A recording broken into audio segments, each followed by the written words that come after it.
You'll be turning in your Bibles to Mark, the book of Mark, chapter 2. How Jesus is Lord of the Sabbath. Well, what is the Sabbath? And in what sense would we say Jesus is Lord of the Sabbath? Now, you may have heard Sunday called the Christian Sabbath. I've heard that. We've got customs that different people have, and there's customs all over the world, and there's kind of a custom on Sunday to where you're off on Sundays. Now everybody doesn't. Some people have to work on Sundays, but it's kind of custom. Saturdays and Sundays look forward to the weekend. Well, that's a modern thing. The Christians in the New Testament weren't off on Sundays. That was the first day of the week. They expected to show up to work. And a lot of time they would worship in the evening because they were having to work during the day. It'd be in the evening when they could get off and find the time to worship. So they'd worship on the first day of the week. But the Bible never does call Sunday the Christian Sabbath.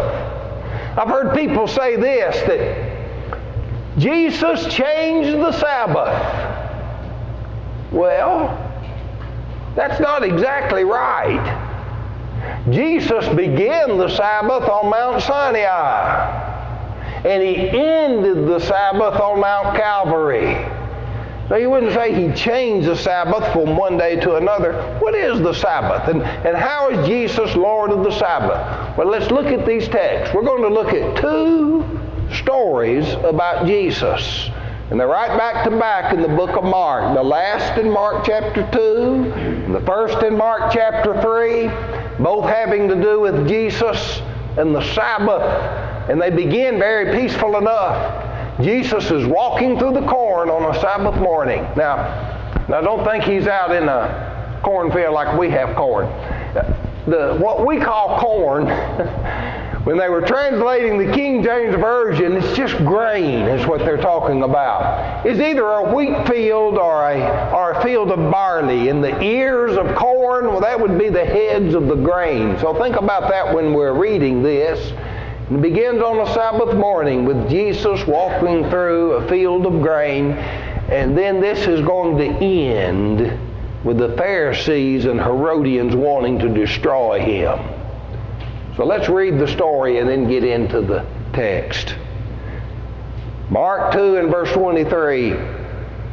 It came to pass that He went through the cornfields on the Sabbath day, and His disciples began as they went to pluck the ears of corn. And the Pharisees said unto Him, Behold, why do they on the Sabbath day that which is not lawful? And He said unto them, Have ye never read what David did when he had need and was an hungered, he and they that were with him? How he went into the house of God in the days of Abiathar the high priest, and did eat the showbread, which is not lawful for them to eat, but for the priest. And He gave also to them that were with him. And He said unto them, The Sabbath was not made for man, but man for the Sabbath. Therefore the Son of Man is Lord also of the Sabbath. And He entered again into the synagogue, and there was a man there which had a withered hand. And they watched him, whether He would heal him on the Sabbath day, that they might accuse Him. And He said unto the man which had the withered hand, Stand forth. And He said unto them, Is it lawful to do good on the Sabbath day, or to do evil, to save life, or to kill? But they held their peace. And when He looked round about on them with anger, being grieved for the hardness of their hearts, He said unto the man, Stretch forth thine hand. And he stretched it out, and his hand was restored whole as the other. And the Pharisees went forth and straightway took counsel with the Herodians against him, how they might destroy him. We were familiar with the Pharisees, aren't we? The Pharisees had all kinds of things. The word means they were separatists. They thought they were a cut above every other people because they were so rigid in trying to keep the law. But they just didn't try to keep the law. They also kept all their customs handed down by the tradition of their fathers and equated that with the law and thought because they were so good at keeping all these traditions, they were better. And they took pride in that. Who were the Herodians? Well, you can tell by their name that they were those that were in league with Herod. And remember, Herod had the power of life and death over those to whom he ruled. So when it's talking about the Pharisees going over to the Herodians that they might destroy him, they're plotting for a way to use the legal means at their disposal to put Jesus to death. Let's see what happens here. This anger they had been building. There was an earlier time when Jesus went on the Sabbath day into the synagogue, and there was a man that had an unclean spirit and cried out unto him. Remember when we studied that? Jesus had that spirit leave him. And they were all amazed, Mark 1:27, inasmuch they questioned among themselves, saying, what thing is this? What new doctrine is this? And then about the man that was brought to him that was sick of the palsy and laid down at Jesus' feet. And Jesus said, thy sins be forgiven thee. And then he told him to rise, take up his bed and walk. Well, Mark 2:6 and 7, there were certain of the scribes sitting there reasoning in their hearts, why doth this man thus speak blasphemies? Who can forgive sin but God only? And then Jesus called Levi, the publican, to be one of his disciples. Well, publicans were despised. You just group them right along with sinners. They're publicans and sinners. And then Levi held a feast for Jesus to eat with the publicans. And the scribes and Pharisees saw him eat with publicans and sinners and said to his disciples, how is it that he eateth and drinketh with publicans and sinners? And now they want to destroy him. Well, to understand their rage and their anger and why they're so upset about these events with Jesus and the Sabbath, we need to understand something about what the Sabbath was. The first time we read about the Sabbath is in the book of Genesis, chapter 2 and verse 3. It's really in that creation account that goes with chapter 1. On the seventh day. We got 6 days in chapter 1. In the beginning of chapter 2, it says on the seventh day God rested. And then it says God blessed the seventh day and sanctified it, because that in it he had rested from all his work. Now I want you to notice. It says what God did. God blessed the Sabbath day and set it apart, but it doesn't tell us when God did that. You read through the book of Genesis and on into the book of Exodus, from Adam and to Moses and all the days of the patriarchs, and there's no command for man to keep the Sabbath holy. There's no example of a man keeping the Sabbath. And there's no punishment rendered or given for someone that would fail to keep it. But that changed when Moses gave the law on Mount Sinai. It tells us in Nehemiah 9, verses 13 and 14, Nehemiah says, thou camest down also upon Mount Sinai. Now we know where that was in the book of Exodus, chapter 20. Thou camest down also upon Mount Sinai, and spake with them from heaven, and gavest them right judgments and true laws, good statutes and commandments, and madest known unto them thy holy Sabbath, and commandest them precepts, statutes, and laws by the hands of Moses thy servant. Well, that's when they found out about it. They learned about the Sabbath from the law given at Mount Sinai. That shows they didn't know about it before then. And it was revealed to them at that time. And why was that done? Well, it was a sign between me and you, God says. Genesis chapter 20, that's chapter where he gives the Sabbath. And after he gives those 10 commandments, he says, I'm the Lord your God, Walk in my statutes and keep my judgments and do them, and hallow my Sabbaths. They are a sign between me and you, that ye may know that I am the Lord your God. Now just imagine this.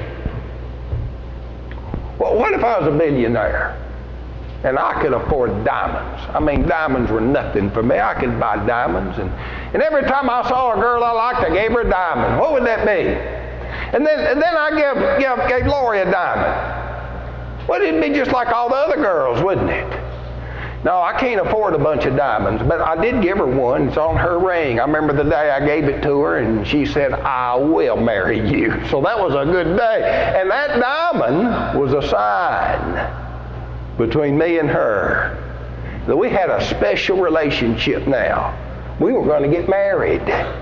And so then I gave her a wedding ring when we got married. And I've got that. I've got a gold ring on my finger that she put on my finger that day. And it's a sign between me and her. I don't give all the girls diamond rings. I don't give all the girls. And if I did, it wouldn't be that special anymore, would it? They'd say, well, this is just another one.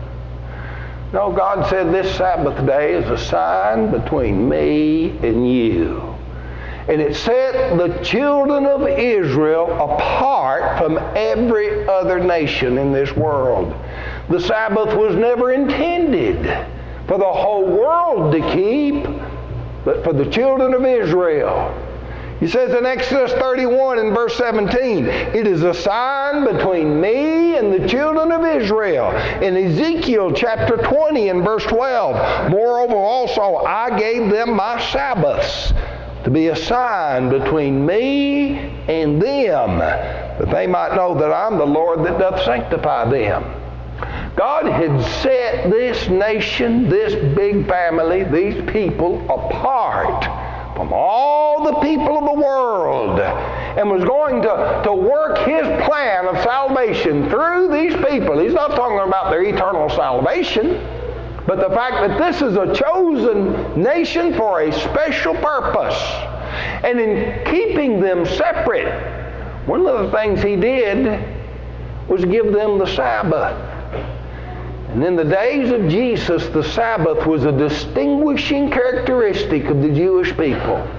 All over the world where they were, everyone worked 7 days a week, but the Jews, on the seventh day, would cease from their labor.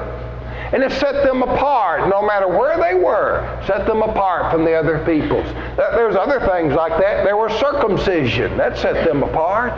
There were dietary restrictions. That set them apart. And those customs God gave to Israel, He gave them as a wall of partition between the nation of Israel and all the nations of the world. And so the Sabbath never was for everyone.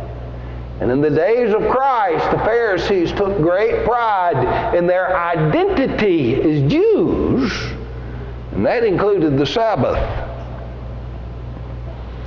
The Lord had prepared them for this Sabbath on the way to Mount Sinai. They were complaining about not having food to eat, and He gave them manna. He told them, every day for 6 days, gather enough manna for 1 day. But on the 6th day, gather enough for 2 days, because you won't have manna on the 7th day. I'm going to set that day apart. And so they were prepared for that. They failed in that. They'd gather too much during the week, and they wouldn't gather enough on the 6th day.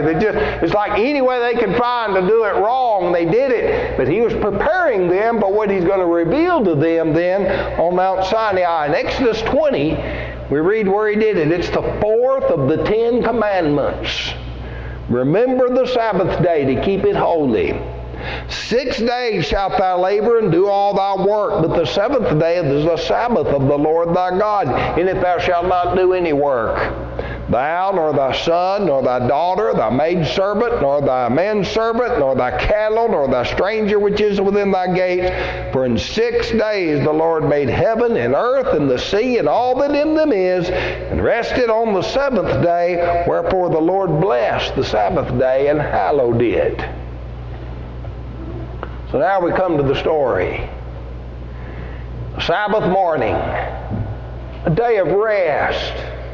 And Jesus is walking through the field of corn, this field of grain with His disciples, and they begin to pluck the ears of corn. Now, I've done that. But when the wheat is ready to harvest, you can go out in a wheat field and pull off some of the heads. And if you haven't done this, you ought to just try this. If nothing else, to understand what they were doing. You can take those heads of grain, rub them together in your hands, and the grain will fall right out of the chaff. And then you blow on them, and the chaff will blow away and leave a little grain right there in your hand. And then you knead it, just like that. Just pop it in your mouth and eat it. And it's not real tasty, but it's just bread is what you're eating. And that's what they were doing on that Sabbath day, walking through that field of wheat and taking a little snack along the way.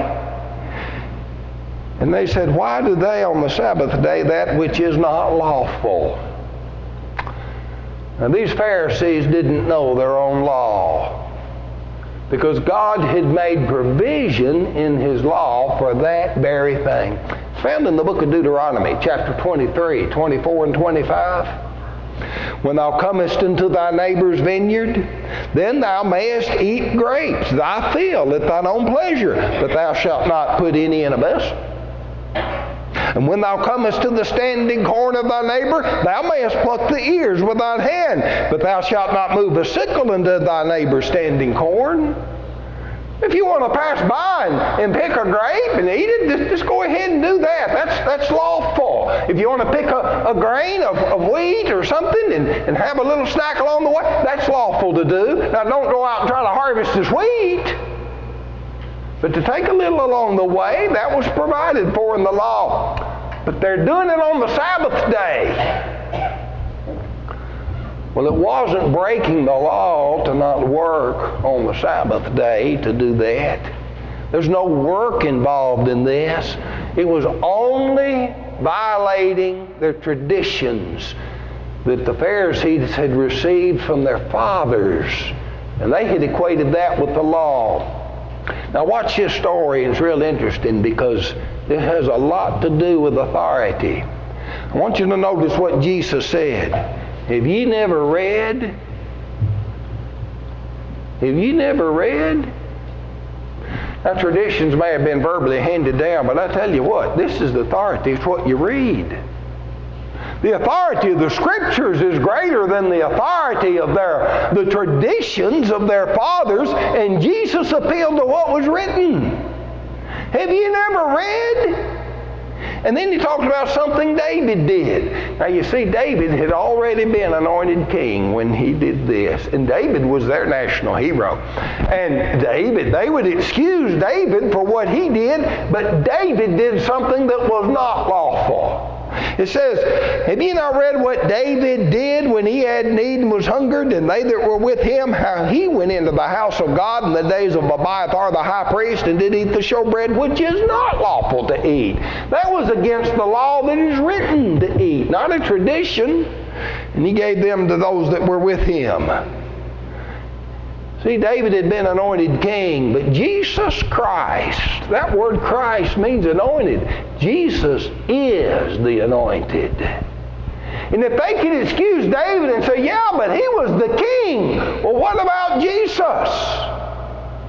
And Jesus is not violating any law, only their traditions, not the law. And yet they were going to accuse Jesus when they would let David off the hook because of what they thought about David.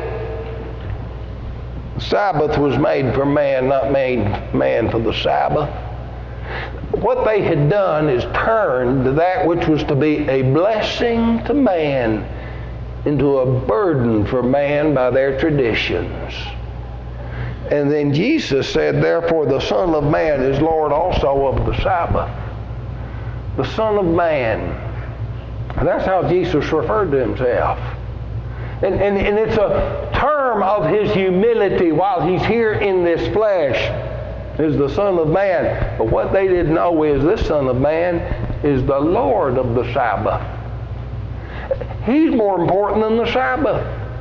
He's greater than David. He's greater than the Sabbath. And if they had known it, it was his Sabbath to start with. He's the one that had given them that law on Mount Sinai. Now here he is in the flesh. He's the Lord of the Sabbath to begin with in this. And they had nothing to accuse him of. Well, now they follow him into the synagogue. He entered into the synagogue, and there was a man which had a withered hand, and they watched him whether he would heal him on the Sabbath day, that they might accuse him. Now here he is. This will be something done where they'll have many witnesses, and so they can accuse him publicly.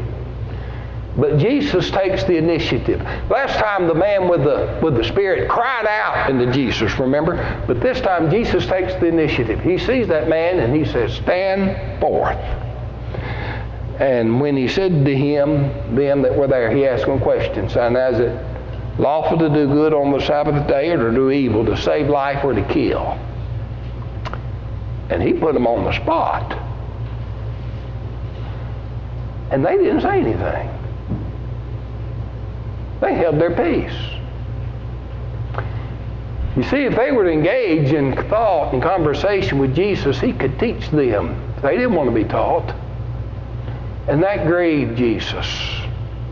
It grieved him to anger. Have you ever been grieved to anger? Boy, I have. Especially when someone I really love. And they're not going to do what's right. And it seems like the more I love them, the more it grieves me. And the very anger that I feel as a result of that grief is because of the love I have for them. And so it says that it grieved him to anger for the hardness of their hearts. And then Jesus said to the man, "Stretch forth thy hand." And the man stretched it forth, and it became whole like the other. Yeah, there were many witnesses. And what took place there could not be denied. And just think now, if you were looking for a reason to accuse him, what would you say? He told a withered man to stretch forth his hand. Is that something wrong with that? You could say that. The fact is, the miracle was done without Jesus doing work that they could see, they could accuse him. The man simply stretched forth his hand. It was whole like the other. What are they going to say? He made a withered man's hand whole, therefore we'll put him to death. Well, that wouldn't work. And so they knew. See, what Jesus had done, he demonstrated his authority. He not only exercised his authority, he demonstrated that he had authority by the miracle that took place that day. And there's nothing they could say against it. And so that's when they went with the Herodians to determine how they might destroy him. The Lord of the Sabbath. Jesus didn't change the Sabbath. He took it out of the way. The Sabbath was in the way for a reason. It was in the way to keep those people separate from all other people. But now he took it out of the way, nailed it to the cross. In Colossians chapter 2, 13 through 16, "And you being dead in your sins and the uncircumcision of your flesh hath he quickened together with him, having forgiven you all your trespasses, blotting out the handwriting of ordinances that was against us, which was contrary to us, and took it out of the way, nailing it to his cross. And having spoiled principalities and powers, he made a show of them openly, triumphing over them in it." And then he applied it. "Let no man therefore judge you in meat or in drink." There's the dietary restrictions. "Or in respect of a holy day." There's their feast, or the new moon, "or of the Sabbath days." Including the Sabbath in that part that he took out of their way. We read in the book of Ephesians 4, 14 through 15, where he's talking about how God has brought Jews and Gentiles together in peace. It says, "He is our peace, who hath made both one and broken down the middle wall of partition between us, having abolished in his flesh the enmity, even the law commandments contained in ordinances." And so he's Lord of the Sabbath. He's the one that can give. He's the one that can take away. He gave the Sabbath to start with. He took it away when it accomplished its purpose.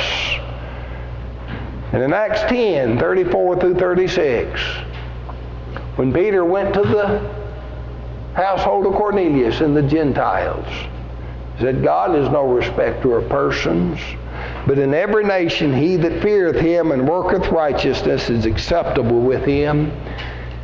He is Lord of all. He's greater than the Sabbath. He's greater than David. He's greater than all the traditions of their fathers. He is Lord of all. And so now we're all under the same covenant.